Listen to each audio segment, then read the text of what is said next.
Before going towards these cases, I want to share something which is very essential for all of you, and then I will enter into the case. So let's start. There are very much clinical cases. 2-3 months back, there was epidemic of viral fevers in Sangamner. Not only in Sangamner, everywhere. The presentation was quite similar with cases. In such cases, you have to find it out the characteristic symptoms which differentiates one patient from the another patient. Even though it looks very similar. So what to catch, what is very important, that's what you have to look for. And everything is there in your book. I always suggest to my students that they should learn the Allen's notes by heart. They should learn the Materia Medica by heart. They should at least learn the post-repertory, repertory. Then you enter into the complete or synthesis. But first the complete Kent's repertory. Because everything is there, whatever his patient is saying, everything is there. Only thing is that what he is saying, that we have to understand. In fact, I will advise every student of homeopathy to learn Allen's notes, Materia Medica and repertories by heart for clinical practice. One has to read every sentence from both the books and perceive, so that you can recollect them when dealing with the same. And this is too important.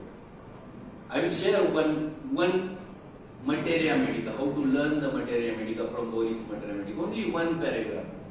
But how I learned Materia Medica, how I used to go through the Materia Medica, that aspect I will going to share in today's session. That single remedy, very small, one paragraph, but how much time it requires to learn. How to devote ourselves to learn. This is what we have to learn today. So these are very essential hints in the understanding the cases. And one more thing, this is what Hahnemann said. It is wrongly interpreted over there, aphorism number. It is not 83. It is something, I think 82, it might be. What Hahnemann says, in acute disease, the chief symptom strikes us and becomes evident to the senses more quickly. When you deal with the acutes, it is not needed that you have to go on writing down each and every detail. Whole case is not important.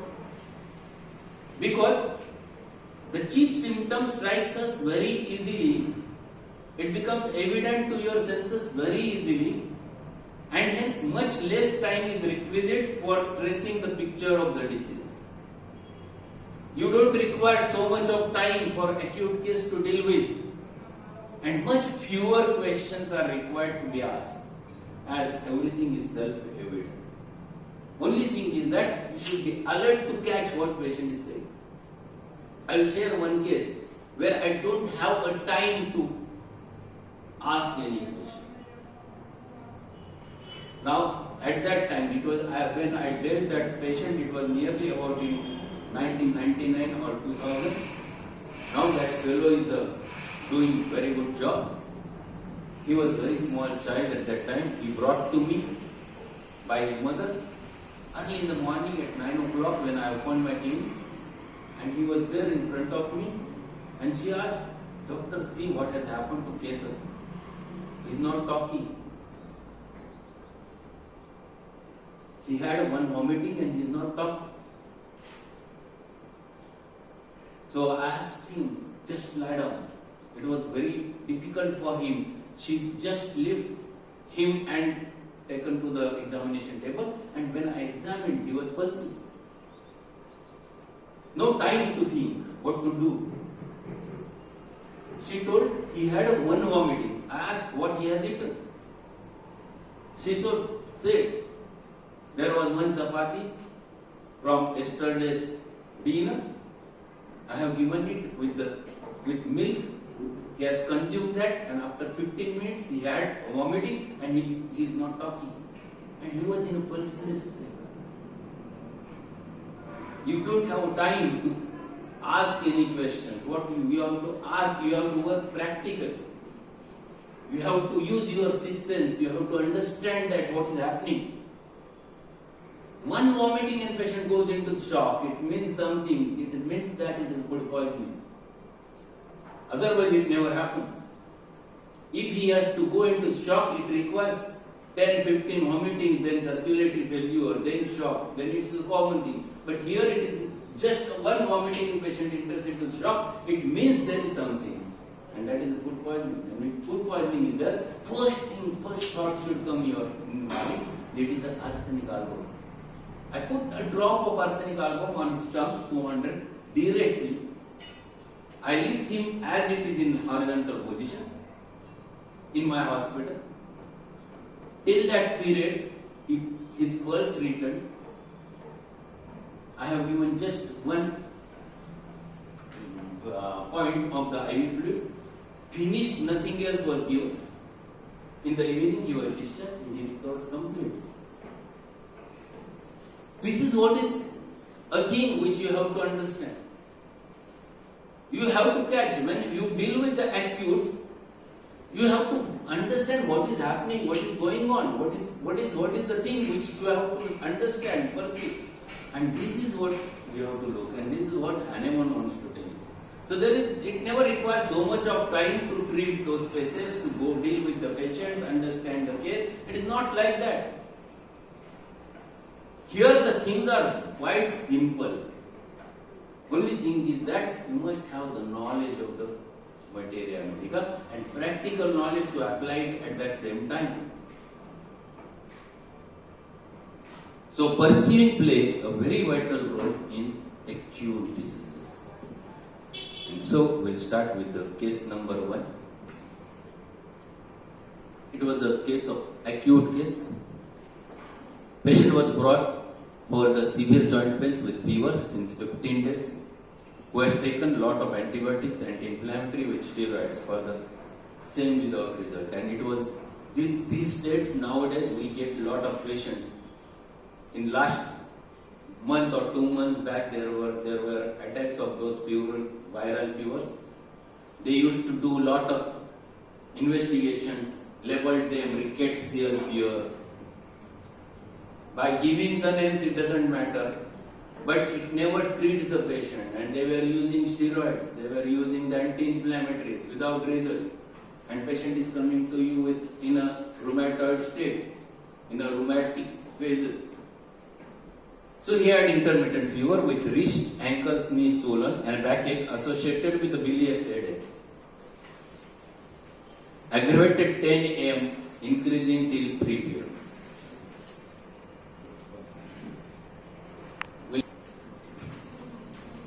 So he had an intermittent fever with wrist, ankles, knees swollen.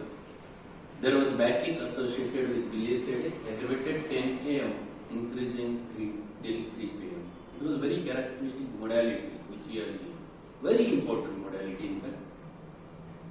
Yellow coated tongue with persistent nausea and constipation, a flushed face and a vertigo. But what I got in that case, this is the common presentation which was there with a lot of patients. Only thing, the modality was not there with the patient.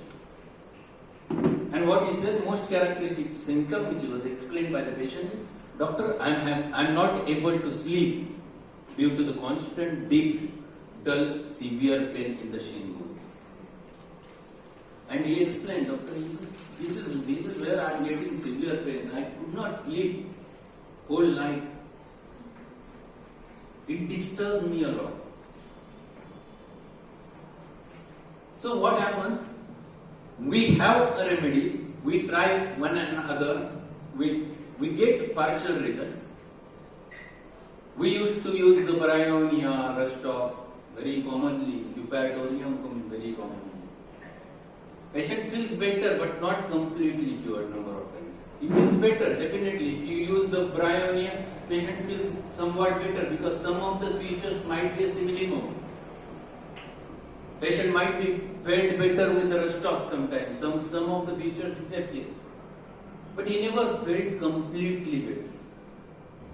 Because we miss one remedy and which I have used in my practice very late. So anyone, any guess?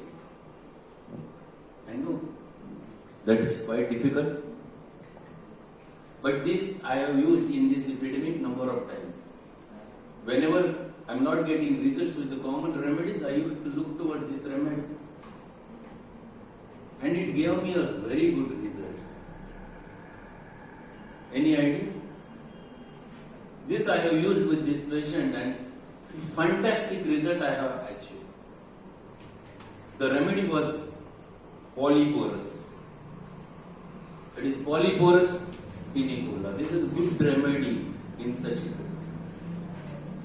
It is very useful remedy in intermittent fevers, the fevers associated with the joint pains, fever associated with the rheumatism, with typical modality that aggravation between 10 am to 3 pm. Generally this modality we used to consider natramule, Belonine, as sun rises, the aggravation. But this is not, this is very specifically mentioned over there in the field of polyporous. So I have given the polyporous pinicola 30 along with the biocombination number 19, 3 days for 5 days. Question arises why to repeat and why not to repeat. Why you have given 30? Many questions. There are always questions in homeopathy. As the things are dynamic, we have to learn a lot. And we must develop the question. One more rubric for the homeopathy one should have is inquisitive mind. You should be inquisitive. Why 30? Why you have not given 200? Why you have not given 1M? Number of times answer is that I have only 30. No, I have 30 to 100 1M in my OPD.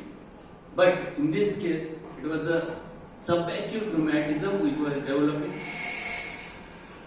And that subacute rheumatism with patient was not in direct agony. His susceptibility was not like that, but he was suffering a lot. So susceptibility was not too high to give a very high potency. And that's why I have choose 30 to why repetition. Repetition is necessary when you deal with subacute cases where susceptibility is low. You have to repeat till the susceptibility gets around. So I have repeated 3 times a day. Another question comes in your mind, why sir has added biocombination number 19?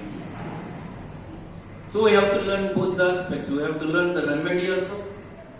What is polyporous? What is given in Borix Materia Medica? If you have Boric, open the Boric, or if it is not there with you. This patient recovered completely within 4 days.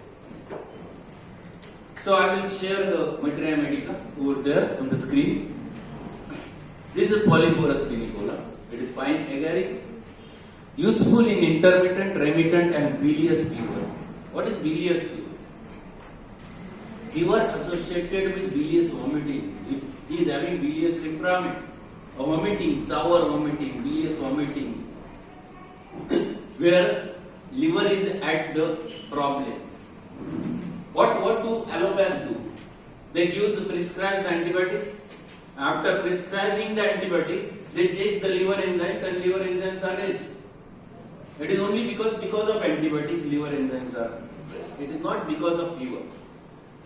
But to tackle that biliousness, we have good remedy. We have Naxvomica to tackle that.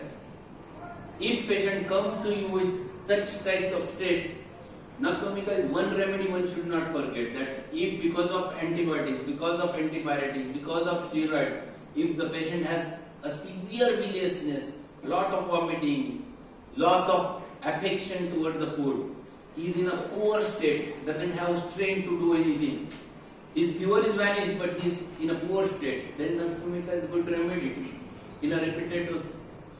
Here, useful in intermittent, remittent and bilious fevers with headache, yellow tongue and constant nausea. Constant nausea reminds you about the ipecac. But ipecac is a rather different state. Ipecac generally affects associated with the clean tongue. It is not yellow tongue. In ipecac it is clean tongue, clean as if varnished like pyrogen. Epicat, there is a thirstlessness. So, faintness at the epigastrium and constipation. Deep, dull, severe pain in the shin bones, preventing sleep. Very perfectly explained in this remedy. This is very important feature. One should not forget about the polyporous. Fever, there is great lassitude. What is lassitude? Lassitude means a weakness which develops because of pains. It is lameness which develops because of that. Congestion of head with vertigo, face hot and flushed, prickling sensation all over body, restless at night from pains in the wrists and knees, rheumatic pains, profuse perspiration. What is important is profuse perspiration is associated. Headache about 10 a.m. with pain in back, ankles and legs increasing until the 3 p.m. Then gradually better. So, if you want to remember any remedy, always look towards the characteristics of that remedy. What is characteristic in this? It is the bilious fever. It is the headache having a typical modality 10 a.m. to 2 p.m. associated with joint pains. And third, pain in shin bones preventing the sleep. These are the three important symptoms of the polyporous which differentiates polyporous from the rest of the remedy.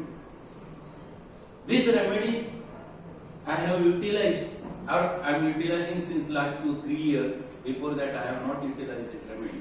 But last 2-3 years I am thinking about this remedy number of times and I am getting very good results with polyporous.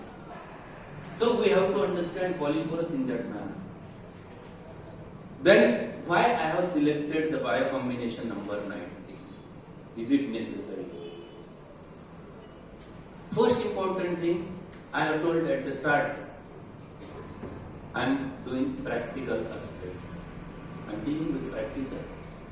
I am dealing with patients with thinking that my patient should get a very early result. I used to utilize biochemics in each and every patient generally. Very occasionally I never prescribe biochemics. Biochemics are utilized in semi-material doses because 6x potency, 3x potency, 12x potency, these are semi-material, semi-dynamic. They are not thoroughly dynamic. They work at molecular level and that's why they work very fast. So I expect a result very fast from my patient because he is already suffering since last 15 days, going from one practitioner to another practitioner. I don't want to miss this patient. So when I used to use the biochemics. So let us understand, some new students are there, for them this is a new, for other students who have already attended the previous sessions, you will learn same thing again. So study of pathogenesis of the remedy is needed from the biochemist. This is too important. This is what the glimpses of the remedies which I have learned from the Schussler's 12 tissue remedies.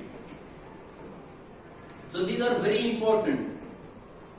And these are the stages of inflammations. The first stage, the second stage, the third stage, even the fourth stage where it opens. For example, any inflammatory stage is there, it starts with the pain. But here I am discussing about the pathogenesis, only about the biochemic remedy. And that's why in this pathogenesis, you will get directly a ferrum pus. But afterwards, there is one more slide with which I will going to explain all the pathological aspects, how I enter into the case, what I look for, then I will explain few more remedies. These are only related with the biochemics. The first stage of inflammation is the congestion. But that congestion which is not yet completely evolved, like a belladonna. Belladonna is fully congested, full redness. Here it is not full redness. Ferrum pus is the early phase. So first stage of inflammation, it is very clear the congestion which is not fully developed is the ferrum pus. The second is calimuraticum. Calimur is the second stage of inflammation where the exudates used to enter over there. When you learn the inflammation, there are three important phases. The first stage is congestion, second is exudation, and third is cellular movement. So first stage, in first phase, there is a congestion because of a hyperemia. Even before hyperemia, there is one stage which is not included in our curriculum, in the inflammation, because we used to learn what we see with the eyes. What happens at the subjective level is not there inside our books. And that's why the remedies are there with homeopathy for that state, but which is not in your modern pathology. That I will share with you. So calimur, it is edema, exudation, and that state is covered. It is plastic exudate, which is there explained by Susler. It is good remedy in all his hands, what he says. It is very good remedy for ear troubles. Whenever the discharge is plastic exudate like chronic otitis media, when it is not pustular, then it is calimuratic. Then third stage, what he says, the earlier part of third stage is calisulfuricum, where the abscess starts developing. When pus is yellowish, it is not completely darkened mixed with necrosed materia. It is yellow pus, which is frankly developing pus. Then you have to think about the calisulfuricum, where abscess has started to develop. Then it goes into the fourth stage, third stage, the latter part, where that pus is getting mixed with the necrosed material over there, a debris, and that's why it becomes darkened. The calcarea sulf, it is dark yellow, little bit becoming brownish because of that. That is the calcarea sulf stage. Then the next stage is the silicia, when it has vent. Calcarea sulf stage, the vent is developing. Silicia, vent is already developed, a fistula is developed, the sinus is developed. That is the silicia, where it opens outside. If you understand this, then you can apply very clearly. If you know the pathology clearly, you can apply remedies very clearly. In biomechanics, this is very important. So when patient comes, this pathogenesis, if you understand, you can prescribe all the biocombinations very easily. Then calcarea pure, it is the fifth stage, degenerations. Degenerations at the level of bones. Degenerations which development of the osteophytes, extra bone formation. It is called the exostosis. That is the word which is used in calcarea pure, is exostosis. Pluricum has a degenerative tendency. It is a good remedy for any degenerative process. So, in the spinal disorders, when cervical spondylosis is there, lumbar spondylosis is there, if osteoarthritis is there, osteoarthritis which deformities, the bowing of the legs is there, calcarea pure is a very important remedy. You can repeat it n number of times. Then the McPhos is there. McPhos is having, I have given red color because there is a pain, the spasm, the neuralgias. It is very important to tackle the pain. It is needed. Calcarea pus, there are two phases. Calcarea being a calcarea element, part and parcel of your bones. So it is useful for regeneration process. Even after fracture, calcarea pus is a very important remedy to develop the callus. So it is for the purpose of regeneration as well as the degeneration. Pus element is also there in degeneration. Where the degeneration of the nerves is there, the phosphorus plays very vital role. Phosphorus is always there with the neuralgias. Phosphorus is there with the spinal canal tracts where degeneration develops. Phosphorus plays very vital role. And that's why in neuropathy this pus plays a very vital role. So this remedy, the calcarea pus, is there in both phases. Regeneration as well as degeneration. Natrum sulfuricum. I have given green color because that type of discharge is there. Greenish, yellowish. Greenish discharges are quite common with the natrum sulfuricum. So natrum sulf is a psychotic inflammatory state. That's what I have given. What is psychotic inflammatory? psychotic inflammatory where the discharges are suppressed, leading to the psychotic miasm, producing a rheumatism, producing asthma. This is psychotic state. Natrum sulf is king of antipsychotic remedy.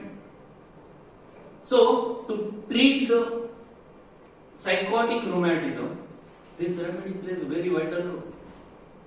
So, when you treat such types of rheumatisms, which are nowadays labeled as a post-viral arthritis, your remedy should contain natrum sulf. Why combination number 19 contains the natrum sulf? That's why it is too important. So, psychotic inflammatory states, the natrum sulf plays very vital role. Kali phosphoricum. Kali phos, it is good for neuralgias. What Schussler says and Boric says, it is a good homeopathic tranquilizer. So patient becomes restless in number of disorders. Whatever may be the disease, where pain is the factor, he becomes restless. To tackle his restlessness, Kali phos plays a very vital role. If you know this pathology clearly, then you can utilize the biochemics very easily in your case. And that's why, in this case, I have used very specifically biocombination number 19. But these are not only the things which you have to learn, you have to learn more than that.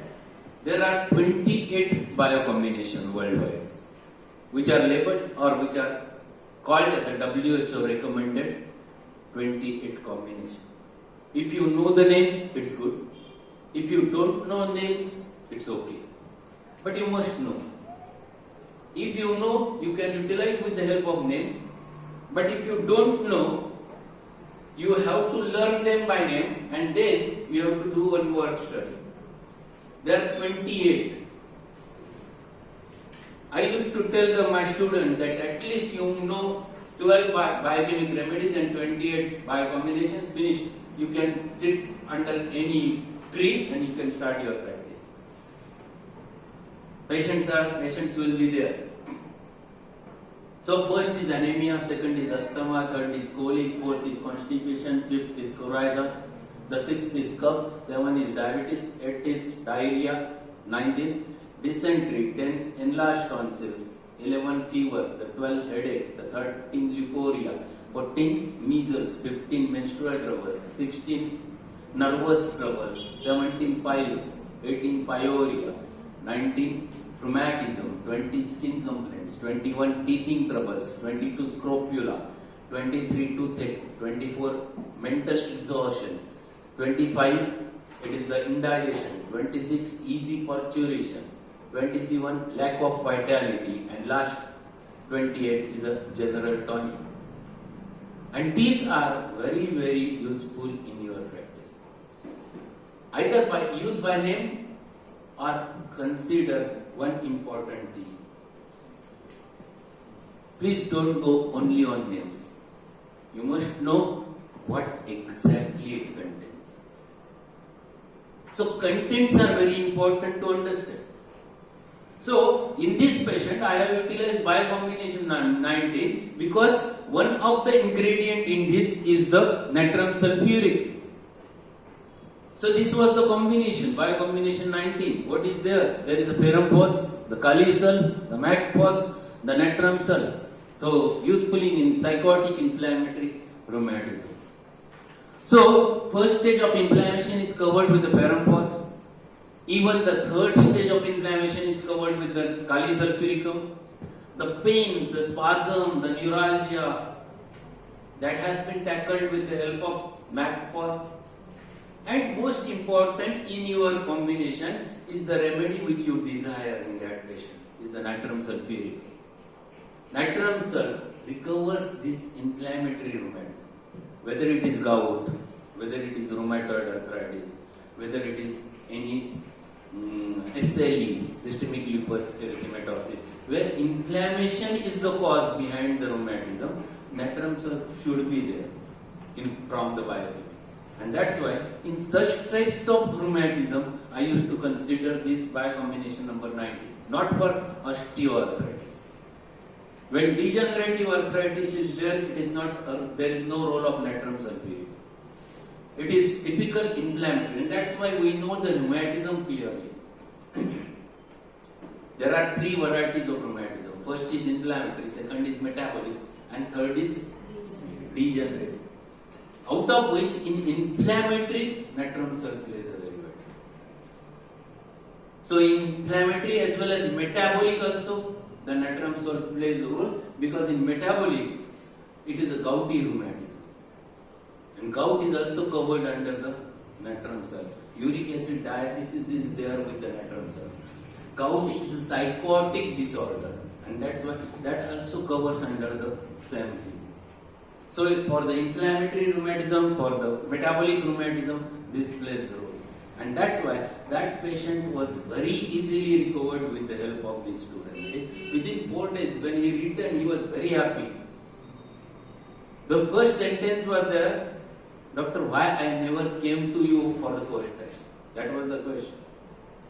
I missed you. I have suffered 15 days because of that, taking a lot of medicine, and which has created a lot of problems, and this has covered me so far. So this is what we have to learn. So this is